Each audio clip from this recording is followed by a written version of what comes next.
Alors, dans cette vidéo, je vais vous donner de l'aide pour vous débloquer peut-être sur la deuxième partie. Donc, pour chacune des expressions, vous avez à réfléchir pour pouvoir dire si l'opération qu'on vous propose permet de donner directement le signe de l'expression, donc le signe du résultat, pour n'importe quelle valeur de x, et que c'est toujours le même signe, pardon, positif ou négatif, ou si le signe du résultat change selon la valeur qu'on l'on donne à x. Alors, je vous rappelle que dans la première partie, on a quand même vu des choses, il faut vous en servir.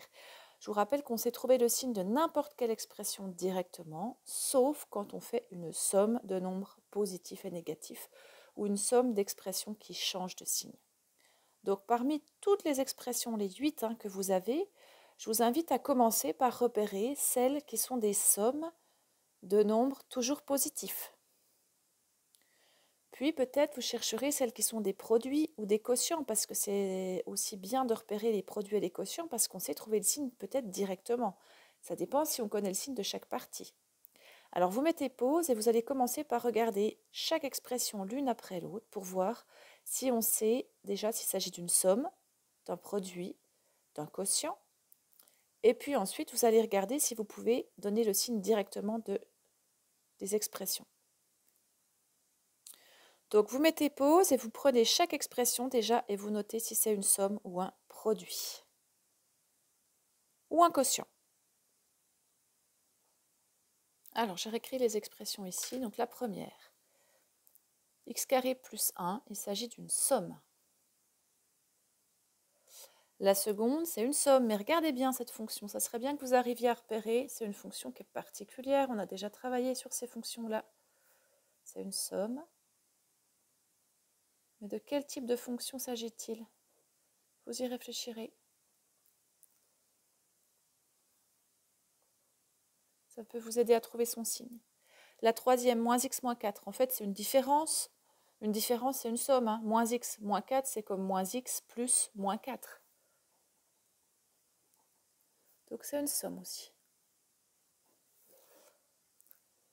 X carré moins 4, il s'agit aussi d'une somme puisque c'est x carré plus moins 4. Donc, je ne fais pas la distinction somme-différence. Une différence peut toujours s'écrire comme une somme de l'opposé.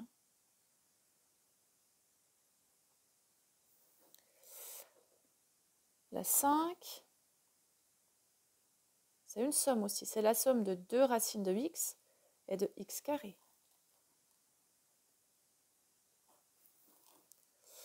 La 6, moins 3 sur x carré, il s'agit d'un quotient. La 7, il s'agit d'un produit. C'est le produit de moins 3 sur x carré par 2 plus racine de x. Et enfin, la dernière, x sur x moins 1, il s'agit d'un quotient. Alors, je vous invite à reprendre chacune de ces expressions, maintenant que vous savez si c'est une somme ou un produit ou un quotient, et regardez le signe, si vous pouvez le donner directement. Vous mettez pause, vous jouez jeu, vous travaillez sérieusement, vous faites des recherches, vous pouvez utiliser votre calculatrice, et je voudrais que vous ayez inscrit pour chacune ce qui se passe. Ne remettez en route la vidéo que quand vous avez tout observé. Si pour certains, vous n'arrivez pas à vous faire une idée, je vous invite à donner des valeurs de x différentes. Vous pouvez aussi dessiner la fonction sur votre calculatrice, regarder ce que ça donne, ou sur GeoGebra, peut-être ce sera plus facile sur GeoGebra si vous pouvez aller sur GeoGebra en ligne. Vous écrivez l'expression dans la barre de saisie en bas, je vous montrerai, et ça vous permet aussi de voir l'allure de la courbe de la fonction directement avec la bonne fenêtre, peut-être c'est plus simple, et voir si l'expression est toujours du même signe ou si elle change de signe. Vous mettez pause, vous faites votre travail et je vous redonne une petite piste encore en fin de vidéo. Ok, alors, parmi les expressions que je vous ai proposées, j'ai mis en jaune fluo toutes celles pour qui le signe ne change jamais. Quelle que soit la valeur de x, le signe est toujours le même. La première, la 5, la 6 et la 7. Je voudrais que vous donniez des arguments qui expliquent pourquoi le signe de x carré plus 1, c'est toujours le même. Regardez bien ce qu'on a. Quel est le signe de x carré? Quel est le signe de 1? Vous pouvez décomposer. Pareil pour la cinquième. Quel est le signe de 2 racines de x? Le résultat d'une racine, c'est comment? Positif, négatif, ça change. 2 racines de x, c'est de quel signe? x carré est de quel signe? Et quand on fait la somme des deux, du coup, qu'est-ce qui va se passer pour celui-là? Ok, pour la 6, le signe de moins 3, vous le connaissez. Quel est le signe de x carré? Qu'est-ce qui se passe quand on fait le quotient entre les deux? De quel signe c'est? Est-ce que ça va être positif? Est-ce que ça va être négatif tout le temps? Pour la 7, on a un produit. Donc, si vous savez trouver le signe de moins 3 sur x carré que vous avez déjà trouvé au-dessus, quel est le signe de 2 plus racine de x? 2, c'est un nombre de quel signe? J'ajoute un nombre qui est comment ici? On fait une somme de deux nombres qui sont de même signe. Ils sont comment? Le résultat va être de quel signe ici?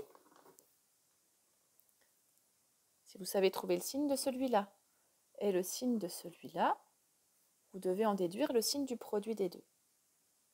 Ok. Pour tous les autres, le signe va changer selon les valeurs de x. Donc, je vous invite à chercher pour chacune de ces expressions qui restent, les 4, une valeur de x pour laquelle le résultat donne un nombre positif et une valeur de x pour laquelle le résultat est un nombre négatif.